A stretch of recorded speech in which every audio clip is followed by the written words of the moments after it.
My buckwheat starter is started. Come along and I'll show you how I got here. So I have everything I need behind me to start a new sourdough starter. One of my neighbors that was coming to get bread from the bread stand when I was still doing the stand brought me some buckwheat flour that he wanted me to try. He hadn't used it yet and he was like, I'm curious if you could try to make a loaf with this. So I'm gonna take it one step further. I don't want to use my regular sourdough starter for this. I want to try to make a buckwheat starter and then make bread from that, because this is gluten-free and then it'll be gluten-free all the way across the board. I don't have a lot of experience with gluten-free baking or starters, so I'm excited to branch out into this and just see what comes of it. All right, I've got a jar with a lid, something to stir with, and a little bit of room temperature filtered water. Ignore the jars, clearly we like a lot of pickles. So the first thing that I do is I weigh out my jar because I don't want to have to guess later how much starter I'm starting with in here. I want to be able to subtract the weight of the jar very easily. I wonder what this smells like.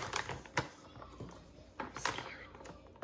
I've never even heard of buckwheat. I have no idea.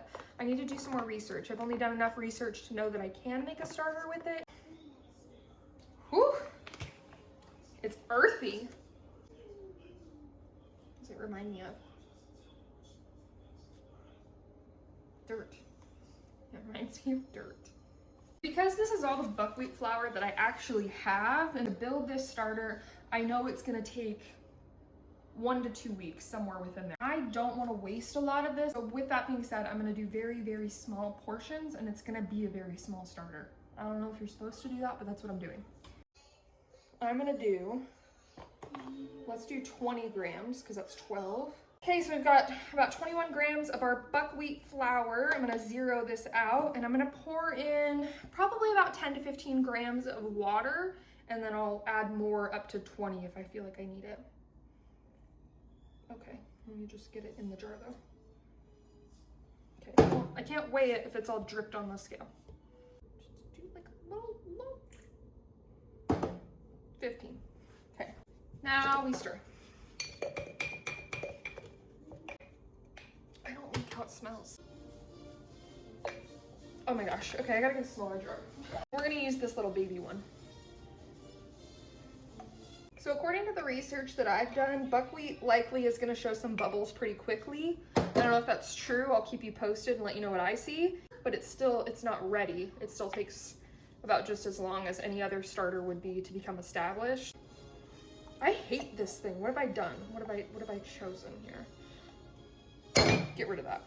Well, I feel like this is very thick, but I almost don't want to add any more water.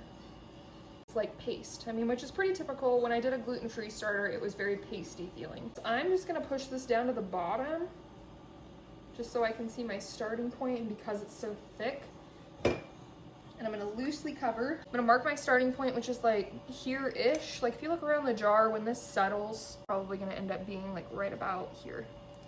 So I'm gonna mark it there. Perfect. Okay, I'm gonna come back tomorrow. I will feed my buckwheat starter again. Anyways, I think that's all I have to talk about.